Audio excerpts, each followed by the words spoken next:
오늘 저희가 준비한 이야기는 단순한 반전 드라마를 넘어 우리가 평생을 걸고 추구해온 성공의 진정한 의미를 뼈저리게 되새기게 하는 감동적인 사연입니다. 나이가 들어서도 끊임없이 비교하게 되는 성공의 기준이 과연 물질적인 소유인지 아니면 타인을 존중하고 자신을 낮출 줄 아는 내면의 품격인지 되돌아보게 될 것입니다. 50년 만에 고등학교 동창회에서 벌어진 일은 우리 사회의 단면을 그대로 보여줍니다. 한 친구는 가진 것을 자랑하며 타인을 무시했지만 다른 친구는 모든 것을 가졌음에도 겸손함으로 빛났습니다. 끝까지 함께 하신다면 노년의 삶을 진정으로 풍요롭게 채워야 할 가치가 무엇인지 깨닫고 자신의 삶을 돌아보는 귀한 시간을 갖게 되실 것입니다. 오늘 이 이야기의 주인공이 보여준 진정한 품격이 무엇인지 절대 놓치지 마십시오. 그러면 지금부터 시작하겠습니다. 오늘 이야기의 주인공은 김희영 할머니입니다. 올해 70이 넘은 연세에도 불구하고 맑고 온화한 미소를 잃지 않는 깊은 내면을 가진 분이시죠. 희영 할머니에게는 잊을 수 없는 날이 있었습니다. 바로 고등학교 졸업 후 무려 50년 만에 열리는 동창회였습니다. 이 모임은 단순히 옛 친구들과의 추억을 나누는 자리가 아니라 50년이라는 세월 동안 각자가 걸어온 인생의 궤적을 서로 비교하고 평가하는 냉정한 심판대와도 같았습니다. 친구들은 저마다 자신이 이룬 외형적인 성공을 뽐내고 서로를 치켜세우며 보이지 않는 계급장을 달고 있었습니다. 그들의 마음속에는 누가 더 성공했는가라는 냉혹한 질문이 떠나지 않았습니다. 희영 할머니의 학창시절은 무척이나 고단했습니다.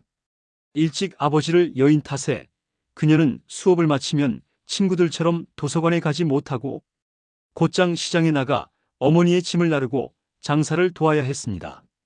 친구들이 참고서와 문제집을 보며 대학 진학을 꿈꿀 때 희영 할머니는 오로지 가족의 생계를 책임지는 일에 매달려야 했고 결국 이른 나이에 결혼해 가정을 꾸려야만 했습니다. 그때 사회에서 대학 진학을 포기했다는 것은 성공이라는 꿈에서 멀어진 실패자로 치부되던 시절이었습니다. 희영 할머니는 자신이 원하지 않았던 그 꼬리표를 50년 동안 가슴에 안고 살아야 했지만 억척스럽게 살아온 자신의 삶을 절대 부끄러워하지는 않았습니다. 그녀의 겸손하고 조용한 태도는 그때부터 몸에 밴 습관이나 다름없었습니다. 타인을 배려하는 마음이 몸에 깊이 뿌리내린 것입니다. 하지만 그녀의 친구들은 그 겸손함 뒤에 숨겨져 있는 내면의 강인함과 성실함을 전혀 알지 못했습니다. 그들은 겉모습만을 보고 속단을 내렸습니다. 오랜 세월이 흘러 동창회 장소에 도착했습니다. 모임은 시내 최고의 명소로 꼽히는 고급 레스토랑에서 열렸고 동창회 회장 격인 박미경 씨가 주최자였습니다. 미경 씨는 겉모습부터 자신이 얼마나 성공했는지 온몸으로 보여주는 듯 했습니다. 화려한 명품 의상과 번쩍이는 다이아몬드 보석, 그리고 모든 대화를 주도하는 자신감 넘치는 말투까지. 그녀는 자신이 이 모임의 중심이자 성공한 동창들의 대표임을 기꺼이 과시하고 있었습니다. 그녀의 목적은 친목이 아니라 자신의 우월함을 확인받고 타인을 깎아내리는 것이었습니다. 그녀의 오만한 시선은 희영 할머니를 찾고 있었습니다. 희영 할머니는 친구들을 만날 생각에 소박하지만 정갈한 옷차림으로 나섰습니다. 그녀의 옷차림은 요란하지 않았지만 시간이 빚어낸 우아함과 단아함이 돋보였습니다. 하지만 그 설렘은 모임 장소에 들어선 지 얼마 되지 않아 차가운 시선으로 얼어붙었습니다. 미경 씨와 최영숙 씨를 비롯한 몇몇 친구들은 50년 전에 그 낡은 편견을 그대로 가져왔습니다. 그들은 희영 할머니를 발견하자마자 마치 그때의 가난했던 학생을 대하듯 했습니다. 어머, 김희영, 너도 왔구나. 옷이 참 소박하구나. 우리 그때 생각난다. 너희 집이 어려워서 수업 끝나면 늘 시장 가서 어머니 일 돕고 그랬잖아. 그때 네가 대학만 제대로 갔어도 우리 중에 제일 잘 나갔을 텐데 아깝다, 아까워. 그때 그 집에서 아직도 사니? 너는 정말 변한 게 하나도 없구나. 그때 그 모습 그대로네. 미경 씨의 목소리에는 동정심이 아니라 상대를 얕잡아보는 의도가 명백했습니다. 미경 씨는 마치 상처를 후벼 파는 것처럼 희영 할머니의 가장 아픈 과거를 아무렇지 않게 꺼내 대화의 도구로 사용했습니다. 다른 친구들 역시 미경 씨의 말에 고개를 끄덕이며 위로하는 척했지만 사실은 그녀를 은근히 깎아내렸습니다. 너는 뭐하고 살았어? 남편은 뭐해? 혹시 아직도 그 동네에 사니? 우리 아들한테 너희 동네 재개발이나 물어보게. 너처럼 일찍 결혼해서 고생만 한 건 아니겠지? 우리는 이제 노후 걱정 없이 사는데 너는 괜찮니? 혹시 우리가 도와줄 일은 없니? 아이들 학자금이라도 도와줄까? 아니면 생활비라도 보태줘야 하나? 이 질문들은 순수한 안부가 아니라 너는 우리처럼 성공하지 못했지? 얼마나 초라하게 살았니? 우리가 너보다 우월하다라는 교만한 형태의 확인 사살이었습니다. 희영 할머니는 그들의 날 선 시선에도 불구하고 잔잔한 미소를 지으며 침착하게 대답했습니다. 그냥 아이들 키우며 남편과 함께 오순도순 살았어. 이제는 손주들 재롱 보는 재미로 살고 있지. 다들 건강한 모습으로 만나서 참 좋다. 나는 너희들이 잘 지내는 것 같아서 기뻐. 내 삶은 내가 만들어가는 것이니 염려하지 않아도 돼. 나는 내가 가진 것에 감사하며 살아. 희영 할머니의 이 한마디는 그들의 모든 오만과 허영심을 무너뜨릴 만큼 담담하고 진실했지만 친구들은 희영 할머니의 그 깊이를 헤아리지 못했습니다. 그들은 희영 할머니의 삶이 보잘것없는 것이라고 단정 지어버렸습니다. 이후 그들의 대화는 온통 자기들 아들딸의 학벌, 해외여행, 명품 자랑으로 채워졌습니다. 그 모든 과시의 중심에는 늘 희영 할머니를 얕잡아보는 시선이 깔려 있었습니다. 희영 할머니는 홀로 그 무시와 편견을 감당했지만 그녀의 미소는 절대 흐트러지지 않았습니다. 그녀는 이미 다른 차원의 삶을 살고 있었기 때문입니다. 식사 시간 내내 친구들의 노골적인 무시는 더욱 심해졌습니다. 미경 씨는 와인 잔을 들고 자신들의 화려한 인생을 축배하며 희영 할머니를 대화에서 소외시켰습니다. 자, 우리들의 화려한 인생을 위하여. 희영아, 너는 와인 안 마시니? 혹시 건강이 안 좋니? 와인 한 잔 정도는 괜찮은데. 내가 아는 병원장님이 그러시는데. 미경 씨는 희영 할머니의 건강까지 걱정하는 척하며 자신의 인맥을 은근히 자랑했습니다. 그녀의 모든 말 속에는 나는 너보다 훨씬 나은 사람과 어울린다라는 메시지가 숨겨져 있었습니다. 미경 씨의 목소리는 레스토랑 전체를 울릴 만큼 크고 자신감이 넘쳤습니다. 희영 할머니가 술을 잘 못 마신다고 하자 영숙 씨는 저렇게 조용하고 재미없게 살았으니 사는 얘기도 별로 없겠지라고 조롱했습니다. 그들은 희영 할머니의 소박한 삶을 단지 가난해서 혹은 능력이 없어서 그런 것이라고 확신했습니다. 그들의 눈에는 희영 할머니 내면의 깊이는 보이지 않았고 오직 명품 백과 고급 차만이 성공의 척도였습니다. 이어서 미경 씨는 자신의 주거 환경을 자랑했습니다.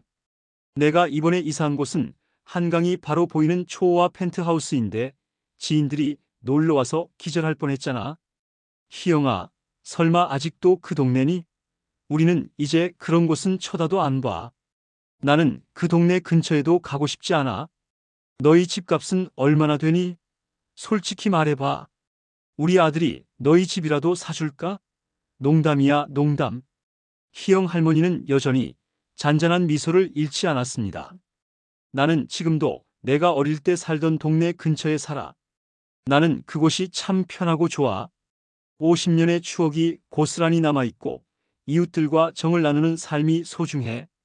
나에게는 돈보다 사람의 정이 더 중요하거든. 그리고 나는 내가 선택한 삶에 만족해. 그 동네가 내게는 가장 귀한 곳이야. 영숙 씨는 이 말을 듣고 가소롭다는 듯 강하게 손사래를 쳤습니다. 아이고, 그 동네면 재개발이 시급하다던데. 너희 아파트 이름이 뭐니? 우리 아들한테 한번 물어볼게. 혹시 재개발되면 투자라도 할 수 있는지. 너는 거기 살면서 불편하지도 않니? 우리는 이제 불편한 건 절대 못 참고 살아. 내 남편은 아직도 일하니? 일 안 하면 노후가 불안할 텐데. 우리 남편은 이제 은퇴해도 평생 먹고 살 돈이 충분히 있어. 나는 너처럼 매일 노심초사하며 살지 않아도 돼. 그들의 관심은 오직 돈과 계층을 나눌 수 있는 외형적인 성공에만 쏠려 있었습니다. 그들은 희영 할머니의 대답이 길어질수록 그녀의 초라한 삶이 드러날 것이라고 확신했습니다. 희영 할머니가 조용히 나는 주로 책을 읽거나 가끔 직원들 복지를 위해 새로운 아이디어를 구상하는 편이야. 인생은 결국 성장의 연속이잖아. 나는 새로운 것을 배우는 것이 가장 즐거워. 나는 멈추지 않고 계속 배우고 있어. 그래야 사람들에게 좋은 영향을 줄 수 있지. 나는 내가 하는 일에 큰 자부심을 느껴. 노년에도 생산적인 일을 하는 것이 얼마나 행복한지 몰라. 라고 말했을 때 미경 씨는 깔깔 웃으며 그녀의 말을 잘라버렸습니다. 직원 복지? 너 무슨 작은 가게라도 하니? 식당? 아니면 미용실? 하긴 작은 사업이라도 열심히 하는 게 어디야? 힘내라, 희영아. 우리는 이제 곧 손주들 유학 준비 때문에 바빠질 것 같아. 너희 손주들은 뭐해? 벌써 일한다니? 어휴, 힘들게도 산다. 우리처럼 편하게 살아야지. 너는 내 자식들까지 힘들게 사는구나. 우리가 너에게 용돈이라도 줘야 하나? 내가 하는 일은 우리에게 아무 의미가 없어. 규모가 얼마나 돼? 미경 씨의 목소리에는 조롱과 함께 자식들의 성공까지 끌어들여 상대를 깎아내리려는 악의가 섞여 있었습니다. 미경 씨는 끝내 자신의 권력을 과시하기 위해 레스토랑의 지배인에게 갑질을 하기 시작했습니다. 지배인, 와인이 너무 미지근하잖아. 내가 아까 이 레스토랑 주인한테 특별히 냉장 관리를 부탁했는데 서비스 정신이 영 틀려먹었네. 다음부터는 똑바로 하라고 주인한테 전하세요. 안 그러면 내가 주인을 바꿔버릴 수도 있어. 내 말이 우스워 보여? 똑바로 해. 내가 누군지 알아. 내 명함 가져와. 그녀는 희영 할머니를 힐끗 보며 자신의 지위가 얼마나 높은지 확인시키려 했습니다. 희영 할머니는 그때까지도 침묵을 지켰습니다. 하지만 그녀의 침묵은 무지나 무능이 아니라 겸손과 상대를 배려하는 품격이었습니다. 그녀는 친구들이 자신의 교만에 빠져 진정한 행복을 놓치고 있다는 사실에 깊은 연민을 느꼈습니다. 그녀는 굳이 말로써 자신의 존재를 증명하는 것이 이 소중한 만남을 망치는 일이라고 생각했습니다. 그저 이 순간이 빨리 지나가고 친구들이 자기 모습을 되돌아보게 되기를 바랄 뿐이었습니다. 희영 할머니는 그들의 교만한 눈빛 뒤에 숨겨진 불안함과 결핍을 이미 읽고 있었습니다. 드디어 길고 불편했던 식사가 끝나고 계산할 시간이 되었습니다. 미경 씨는 마지막까지도 자기가 계산할 것이라며 허세를 부렸습니다. 내가 쏜다고는 했는데 이 정도 가격이면 에이, 그래도 내가 쏜다. 너희들은 나중에 커피나 한 잔 사라. 너희들은 나와는 스케일이 다르잖아. 희영아, 너는 그냥 부담 갖지 마. 내 지갑은 가볍게 둬야지. 나중에 10,000원이라도 보태줄게. 나한테 고맙다고 해. 내가 이렇게 너희들을 챙긴다. 너는 내가 얼마나 고마운지 알아야지. 이 동창회는 나의 리더십으로 이끌어지고 있다. 그때 희영 할머니가 조용히 자리에서 일어섰습니다. 그녀의 표정은 여전히 온화했지만 눈빛에는 결연함이 담겨 있었습니다.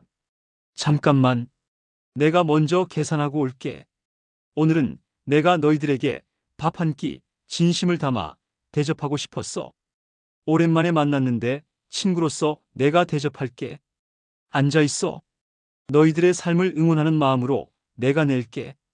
이 자리는 내가 준비한 자리야. 미경 씨는 내가 뭘 계산해? 너 얼마나 나왔는지 알고나 있어? 내가 끼어들 자리가 아니야. 괜히 망신당하지 말고 앉아. 내가 가진 돈으로 뭘 할 수 있다고. 라며 희영 할머니를 멈춰 세웠습니다. 그들은 여전히 희영 할머니를 용돈이나 받아야 할 형편 어려운 친구로 취급했습니다. 바로 이때 아까 미경 씨에게 온갖 면박을 당했던 레스토랑 지배인이 그들에게 다가왔습니다. 미경 씨는 지배인에게 빨리 계산 금액을 가져오라며 채근했지만 지배인은 미경 씨가 아닌 희영 할머니를 향해 두 손을 모으고 정중하게 고개를 숙였습니다. 그의 태도는 아까와는 비교할 수 없을 만큼 공손하고 진심이 담겨 있었습니다. 사장님, 오늘도 귀한 손님들 모시느라 정말 고생하셨습니다. 레스토랑 대관부터 식사까지 모두 잘 마무리했습니다. 계산은 이미 끝났습니다. 친구분들께 감사하다고 전해달라는 말씀도 받았습니다. 사장님께서 이 모임을 위해 오래전부터 세심하게 신경 쓰셨고 모든 직원이 최고의 서비스를 준비했습니다. 사모님께서 불편하셨던 와인 문제는 즉시 해결했습니다. 다시 한번 죄송합니다. 순간 미경 씨와 영숙 씨를 비롯한 모든 동창의 얼굴에서 핏기가 사라졌습니다. 그들의 눈이 휘둥그레졌고 그들은 놀라움과 혼란 그리고 엄청난 충격에 사로잡혀 입을 다물지 못했습니다. 그들이 자신들의 부를 과시했던 그 장소가 바로 희영 할머니의 소유였다니. 그들이 앉아있던 테이블과 그들이 마시던 최고급 와인, 그 모든 것이 희영 할머니의 소유였습니다. 지배인, 당신 지금 뭐라고 했어요? 사장님은 따로 있지 않아요? 당신 혹시 나한테 복수하는 거 아니야? 말도 안 돼. 거짓말하지 마. 이 레스토랑 주인이 따로 있다고 했잖아. 미경 씨의 목소리는 이제 분노가 아닌 당황과 수치심, 그리고 믿을 수 없는 현실에 대한 절규였습니다. 그녀의 얼굴은 붉어졌고 교만함은 산산조각 났습니다. 지배인은 희영 할머니에게 다시 한번 정중하게 인사한 뒤 미경 씨 일행에게 조용하지만 단호한 진실을 설명했습니다. 박미경 사모님 일행께서는 저희 레스토랑을 포함한 호텔 체인 더 센트럴의 소유주이신 김희영 사장님의 귀한 손님분들이십니다. 오늘 동창회 모임을 위해 특별히 사장님께서 레스토랑 전체를 대관해 주시고 음식을 대접하셨습니다. 모든 비용은 사장님께서 미리 결제하셨습니다. 이 레스토랑뿐 아니라 시내의 여러 호텔, 그리고 사장님께서 살고 계신 그 동네의 본사 건물까지 모두 사장님의 소유입니다. 사장님은 그저 겸손하게 계셨을 뿐이며 저희는 사장님께 최고의 예우를 다하고 있습니다. 부디 사장님께 신뢰되는 일이 없기를 바랍니다. 사장님께서는 이 모든 것을 친구분들을 위해 조용히 준비하셨습니다.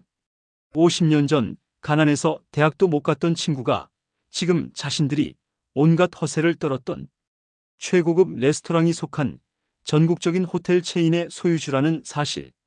이 통쾌한 반전에 친구들은 차마 얼굴을 들 수 없었습니다.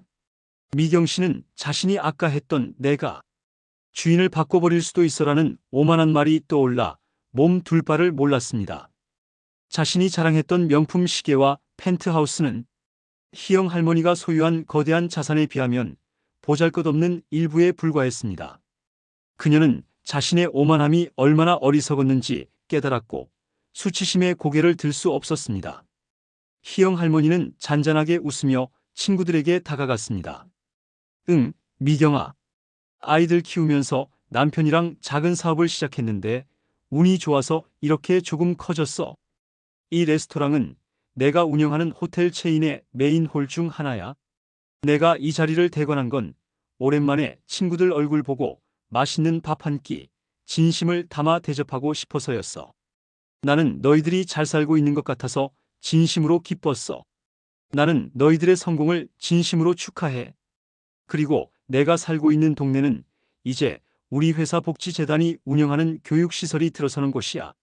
나는 그곳에서 봉사하는 삶을 살고 있단다. 미경 씨는 얼굴을 가리고 흐느끼며 눈물까지 흘렸습니다. 희영아, 정말 미안해. 우리가 너를 너무 함부로 대하고 무시했어. 우리가 잘못했어. 용서해줘. 우리가 너무 어리석고 교만했어. 우리가 가진 것에 눈이 멀어서 너의 진심을 보지 못했어. 내가 얼마나 대단하고 훌륭한 사람인지 몰랐어. 희영 할머니는 미경 씨의 손을 잡으며 그녀의 눈을 똑바로 보며 조용히 이야기했습니다. 괜찮아, 미경아. 지배인님은 내 친구들을 위해 최선을 다해 주셨어. 서비스가 엉망이 아니라 내 마음의 기준이 엉망이었던 건 아닐까? 돈과 권력으로 사람을 함부로 대하는 것. 그것이 가장 품격 없는 행동이란다. 나는 너희들이 자랑하는 그 모든 것보다 나는 내가 걸어온 내 삶의 모든 시간이 더 소중해. 그것은 그 어떤 명품이나 재산으로도 바꿀 수 없는 귀한 가치란다. 우리가 무엇을 가졌느냐가 아니라 우리가 어떤 사람이 되었느냐가 중요하니까. 나이가 들면 들수록 말이야. 인제 그만 울고 우리 함께 남은 인생을 아름답게 가꾸어 나가자. 물질이 아닌 마음의 불을 채우자. 희영 할머니는 그들을 용서한다는 말 대신 진정한 삶의 가치와 겸손의 중요성을 조용히 알려주고 그 자리를 떠났습니다. 다들 잘 지내. 다음에 만날 땐 마음의 무게가 아닌 인생의 깊이를 자랑했으면 좋겠다. 우리 모두 각자의 자리에서 행복하기를 바라. 미경 씨와 영숙 씨는 한참 동안 자리에서 일어나지 못했습니다. 그들이 얻은 것은 값비싼 식사가 아니라 평생 잊지 못할 부끄러움과 겸손의 교훈이었습니다. 그제야 그들은 진정한 어른의 품격이 무엇인지 깨달았습니다. 여러분, 오늘 김희영 할머니의 이야기는 우리 모두에게 깊은 깨달음을 줍니다. 우리는 50년의 세월이 흘러도 여전히 무엇을 가졌는지를 기준으로 친구를 판단하는 오류를 범합니다. 이것은 우리가 자신을 세상의 잣대에 가두고 있다는 증거입니다. 희영 할머니는 가난했던 과거를 부끄러워하지 않았습니다. 그리고 엄청난 부와 성공을 이룬 후에도 그것을 자랑하지 않았습니다. 그녀의 진정한 품격은 바로 겸손함과 인생의 가치에 대한 확고한 철학에서 나왔습니다. 그녀는 자신을 비웃던 친구들에게조차도 따뜻한 밥 한 끼를 대접하며 진심을 담은 품격이 무엇인지 그녀는 온몸으로 보여주었습니다. 그녀의 조용한 행동 하나하나가 수많은 말보다 더 큰 울림을 주었습니다. 진정한 품격은 소유의 크기가 아니라 존재의 태도에서 나옵니다. 호텔 체인의 소유주였지만 그녀는 여전히 어릴 때 살던 동네 근처의 조용한 집에서 살고 시간을 소중히 여기며 책을 읽고 직원들의 복지를 고민하는 일에 시간을 쏟았습니다. 그녀의 삶의 기준은 돈을 버는 것이 아니라 가치 있는 삶을 사는 것이었습니다. 그녀에게 진정한 성공은 주변 사람들을 존중하고 자기 삶에 만족하며 내면의 평화를 유지하는 것이었습니다. 미경 씨와 친구들은 명품 시계와 펜트하우스를 자랑했지만 그들의 내면은 결핍과 비교의식 그리고 교만으로 가득 차 있었습니다. 그들은 자신보다 낮은 사람을 찾아내어 비난함으로써만 자신의 존재 가치를 확인하려 했습니다. 그들의 화려한 껍데기는 희영 할머니의 진정한 겸손 앞에 산산이 부서졌습니다. 그들은 노년이 되어서도 물질적인 욕심에만 사로잡혀 있었다는 사실을 깨닫고 깊은 후회에 빠졌습니다. 나이가 들어도 우리는 끊임없이 성장해야 합니다. 외적인 성공에 도취하여 타인을 얕보는 교만이 아니라 삶의 모든 시간을 소중히 여기고 타인을 존중하는 내면의 성숙이야말로 시니어 세대가 갖춰야 할 최고의 품격입니다. 진정한 부자는 돈이 많은 사람이 아니라 마음이 풍요롭고 겸손하며 타인에게 덕을 베풀 줄 아는 사람임을 우리는 이 이야기를 통해 깨닫습니다.